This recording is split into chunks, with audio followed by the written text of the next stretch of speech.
নমস্কার, আমি মধুরিমা ভৌমিক আর দৈনিক সংবাদ অনলাইনে আপনারা দেখছেন। সত্যি আসলে বেদনাদায়ক।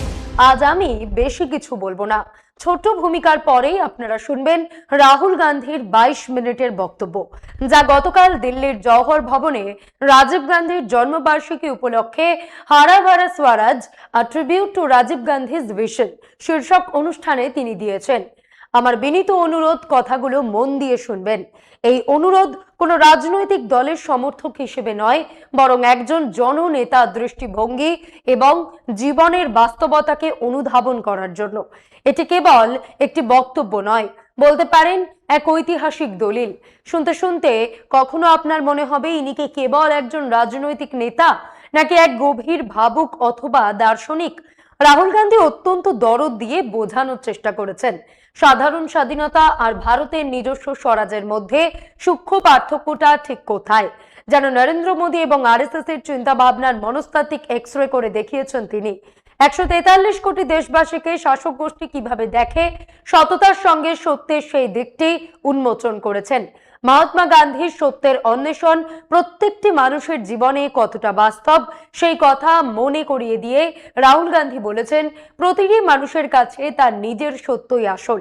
কিন্তু কোনো এক অহংকারে অন্ধ হয়ে শাসক দল মনে করে পুরো 143 কোটি মানুষের সত্য নাকি তাদের একার জানা।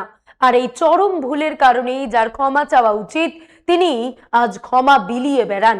রাহুল গান্ধী এই বক্তৃতায় বড় একটি দাবি করেছেন, বলেছেন বিজেপিতে নরেন্দ্র মোদী পরে কে, সেই খোঁজ শুরু হয়ে গিয়েছে। আমি আর একটি মুহূর্ত সময় নেব না। হয়তো আপনারা অনেকেই এই ভাষণটি ইতিমধ্যেই শুনেছেন। যারা শুনেছেন তারাও আরেকবার শুনুন, আর যারা এখনো শোনেননি তাদের কাছে একান্ত অনুরোধ, একবার অন্তত পুরোটা শুনুন। রাহুল গান্ধীর ভাষণ শোনা হয়ে গেলে আমি আবারও এসে যতটা সম্ভব সংক্ষেপে বিশ্লেষণ করব। हरा भरा स्वराज, ये जो स्वराज शब्द है इसको एक वेस्टर्न शब्द के साथ कंफ्यूज किया जाता है। कौन सा शब्द? फ्रीडम। लोग सोचते हैं कि स्वराज का मतलब फ्रीडम होता है, आजादी होता है। नहीं, स्वराज का मतलब स्व पे राज होता है। तो उदाहरण के तौर पर अगर आप अमेरिका जाएंगे और वहां कहेंगे, वहां लोगों से पूछेंगे is Trump a free man, सब लोग कहेंगे absolutely he is a free man. मगर अगर आप पूछेंगे ट्रंप स्व पे राज करता है, तो जवाब मिलेगा, क्लियरली जवाब मिलेगा नहीं करता है। और अगर आप 70-80 साल पहले हिंदुस्तान की जेल में जाते, कमरे में जाते और गांधी जी से बात करते और उनसे कहते आर यू फ्री, तो आपसे कहते no I am not free, मैं तो जेल में हूं, मैं फ्री नहीं हूं, मगर मैं स्व पर राज करता हूं, स्वराज है। तो ये दो शब्द कंफ्यूज नहीं करनी चाहिए। स्वराज हिंदुस्तानी शब्द है और इसमें जिम्मेदारी होती है, ये सोचने का तरीका है, और ये एक इंडिविजुअल प्रोजेक्ट है। मैं आपको स्वराज नहीं दे सकता, मैं कुछ भी कर लूं वेस्टर्न सिस्टम में, मैं आपको फ्रीडम दे सकता हूं कि भैया आप जेल में नहीं हो, मैंने फ्रीडम दे दी। स्वराज नहीं दे सकता, क्योंकि स्वराज आपकी पर्सनल रिलेशनशिप संसार के साथ जो होती है वो स्वराज है। क्या आप अपने आप को गहराई से समझते हो कि आप में जब गुस्सा आता है, नफरत आती है, जब आप हिंसा करते हो, क्या आपको सचमुच में दिखाई दे रहा है कि आप कर क्या रहे हो, क्यों कर रहे हो, किस कारण कर रहे हो? तो ये जो स्वराज है ये इंडिविजुअल रास्ता है। और गांधी जी का जो कॉन्सेप्शन था स्वराज का, वो था कि इस देश का हर व्यक्ति इस रास्ते पे चले। यहां पे दो और शब्द हैं, हरा भरा। बिना एनवायरनमेंट के आप स्वराज के रास्ते पे चल ही नहीं सकते, क्योंकि अगर मैंने एनवायरनमेंट हटा दिया, लोग सोचते हैं कि ठीक है भाई पोल्यूशन है तो क्या हुआ। पोल्यूशन आपका आपके एनवायरनमेंट से लिंक काटता है।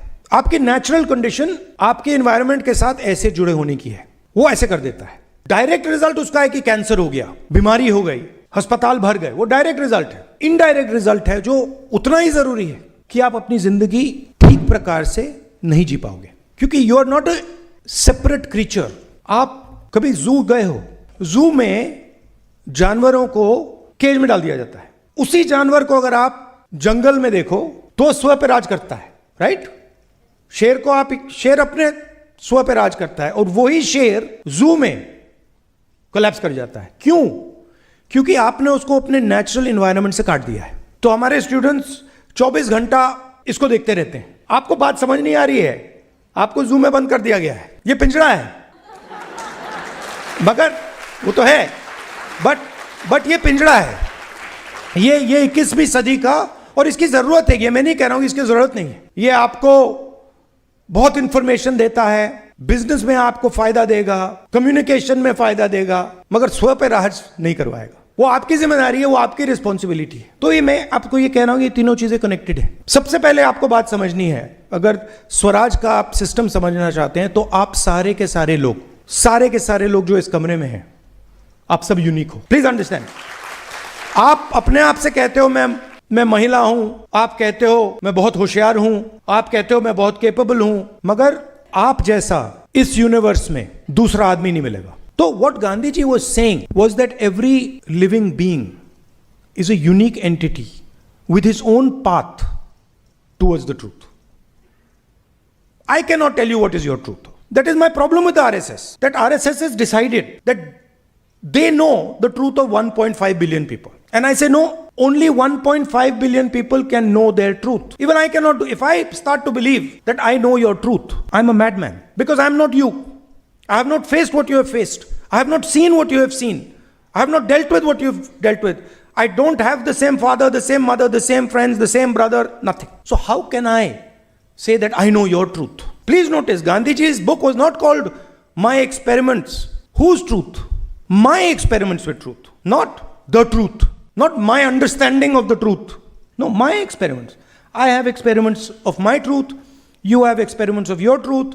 You have experiments of your truth. Today, the ideological battle in India is that. It is not about environment, politics, free media, nothing. That is all superficial. The real fight is what? The real fight is that a group of people have suddenly decided, because they have control of the system, that they know the truth of everybody in this country. When Mr. Narendra Modi says, I forgive the students. Yeah, please, I forgive you. Meaning what? You are a bunch of jokers. I am very smart. I know everything. You don't understand everything, and I forgive you.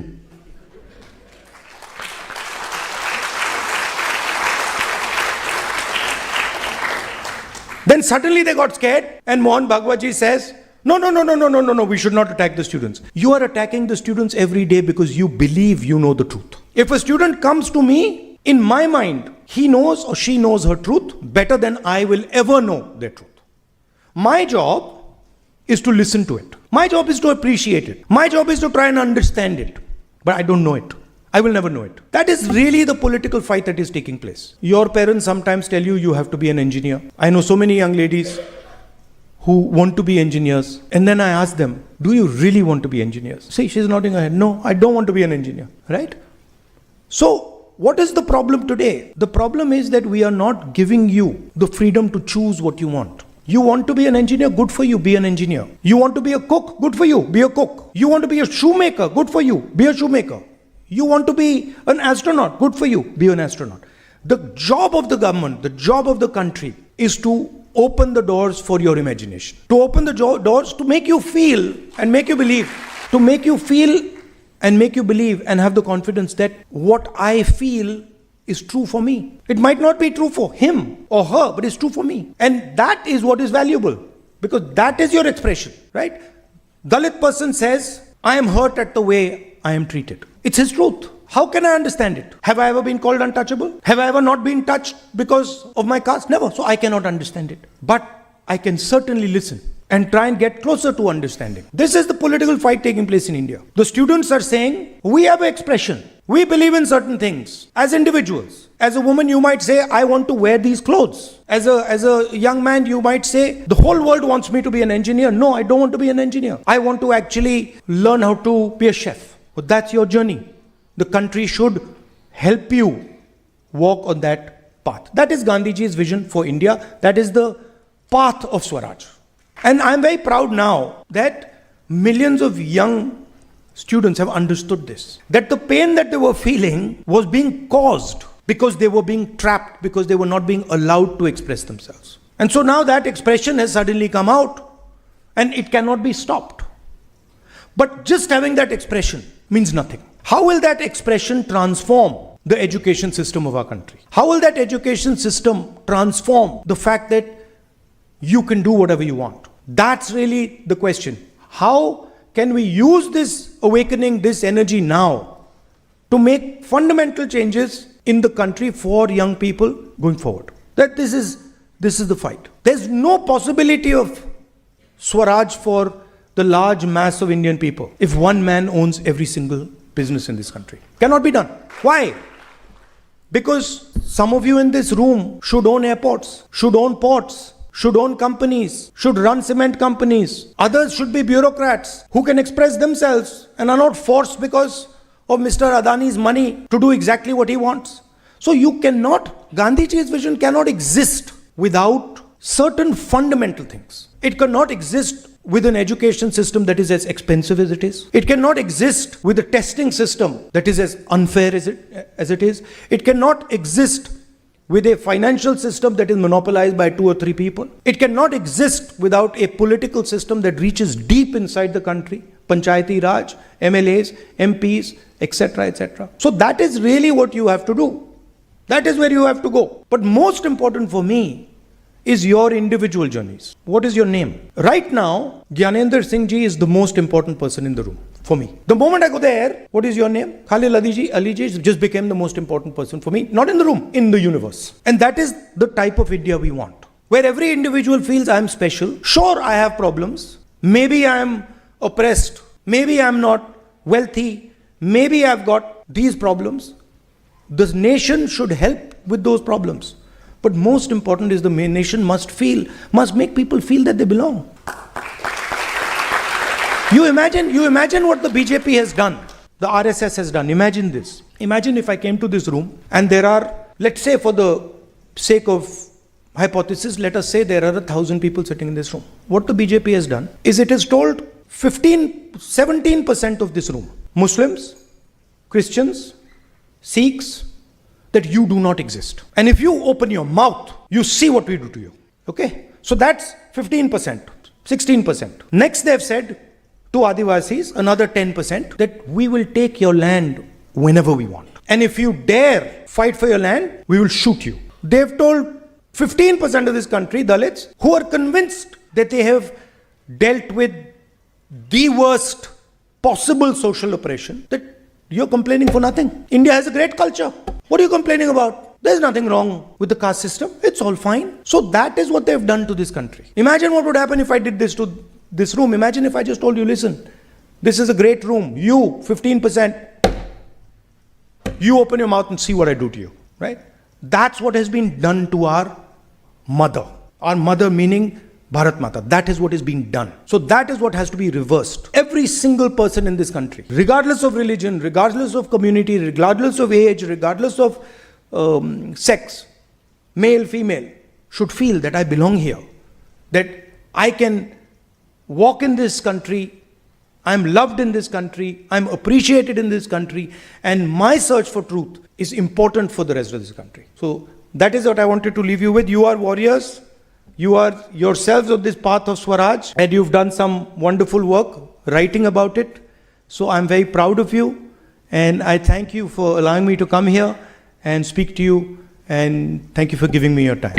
এতক্ষণ ধরে আপনারা রাহুল গান্ধীর বক্তব্য শুনলেন, কিন্তু প্রশ্ন হলো তিনি হঠাৎ এই কথাগুলো বলছেন কেন? এর পেছনে কৌশলটা ঠিক কি? রাহুল গান্ধী স্পষ্ট ভাষায় একটি বড় খবর সামনে এনেছেন। তিনি পরিষ্কার দাবি করেছেন বিজেপি এবং আরএসএস এর ভেতরে নরেন্দ্র মোদীর উত্তরসূরি খোঁজার প্রক্রিয়া নাকি অলরেডি শুরু হয়ে গিয়েছে। মোদীর পর কে? এই প্রশ্ন নিয়ে আমরা এতদিন নানান আলোচনা দেখেছি, কিন্তু এবার সরাসরি রাহুল গান্ধী নিজেই সেই দাবি তুললেন। খেয়াল করে দেখুন, এই দাবি কিন্তু হঠাৎ করে আসা কোনো বিচ্ছিন্ন বক্তব্য নয়। মাত্র কয়েকদিন আগেই রাহুল গান্ধী দাবি করেছিলেন নরেন্দ্র মোদীর ক্ষমতার মেয়াদ আর 1 বছরের বেশি নেই।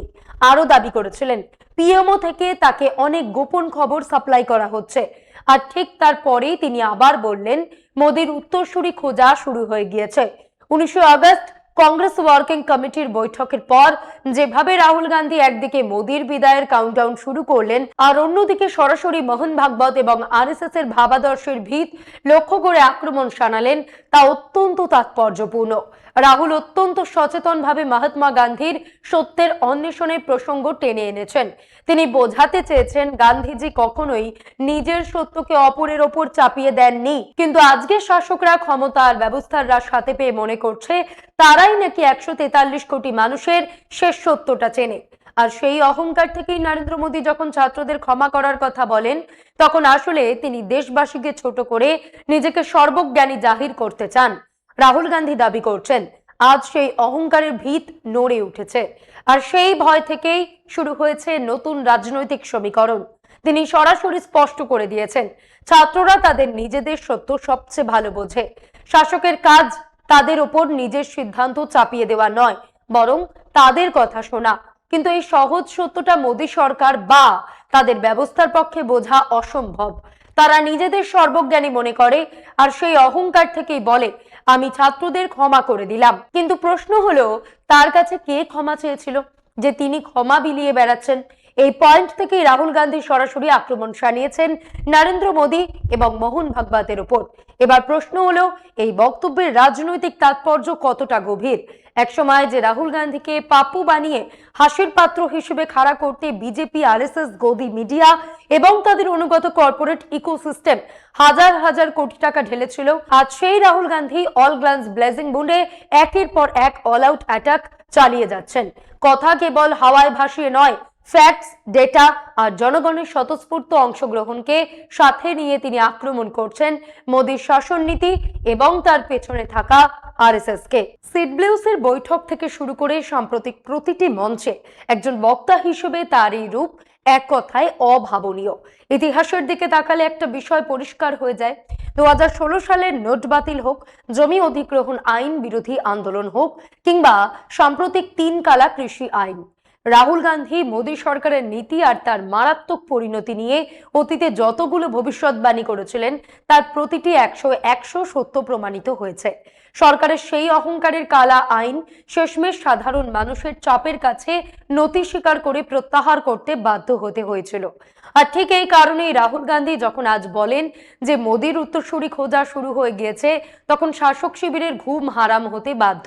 একবার ভাবুন, যে জমি অধিগ্রহণ অধ্যাদেশ সরকারকে বাধ্য হয়ে প্রত্যাহার করতে হয়েছিল, যে নোট বাতিল দেশের অর্থনীতিকে গুড়িয়ে দিয়েছিল, কিংবা লকডাউনের সেই অমানবিক পরিস্থিতি, প্রতিটি সিদ্ধান্তের মাসুল গুনতে হয়েছে সাধারণ মানুষকে। আর সম্প্রতি ছাত্রদের আন্দোলনের পর কি দেখা গেল? দেশ জুড়ে দাবি উঠেছে প্রধানমন্ত্রী ক্ষমা চান, কিন্তু ক্ষমা চাওয়া তো দূরের কথা, তিনি উল্টে মাঝরাত্রে রিল বানিয়ে ছাত্রদের উদ্দেশ্যে বললেন আমি তোমাদের ক্ষমা করে দিলাম। ক্ষমতার অহংকার কতটা চরম পর্যায়ে পৌঁছলে এমনটা করা সম্ভব? অন্যায় করলো শাসক, ছাত্রদের উপর পেরেক লাগানো লাঠি চললো, কাঁদানে গ্যাস চললো, ছড়রা বন্দুক চললো, ইলেকট্রিক শক দেওয়া ডান্ডা চললো, আর শেষমেশ নাকি প্রধানমন্ত্রী নিজেই ছাত্রদের ক্ষমা করে দিচ্ছেন।